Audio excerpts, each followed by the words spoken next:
Diqqət! Bakıda bu əsas yolda 2 gün hərəkətə məhdudiyyət qoyulacaq. Bakının Suraxanı rayonunda aeroport şossesində fevralın 14-ü 15-də elektron məlumat sürət tablolarının sökülərək yenisinin quraşdırılması ilə əlaqədar məhdudiyyət tətbiq olunacaq.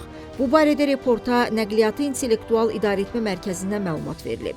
Bildirilib ki, fevralın 14-ü saat 00-dan 7:00-a qədər hava limanı yolundan Koroğlu metro stansiyası istiqamətində, fevralın 15-də isə həmin saatlarda Koroğlu metro stansiyasından hava limanı istiqamətində nəqliyyat vasitələrinin hərəkətinə məhdudiyyət tətbiq ediləcək. Alternativ yol kimi Mərdəkan şossesindən gələnlər Zığ şossesinə, şəhər istiqamətindən gələnlərsə Suraxanı rayonu Xanlar Ələkbərov və 14 iyul küçəsinə istiqamətləndiriləcək.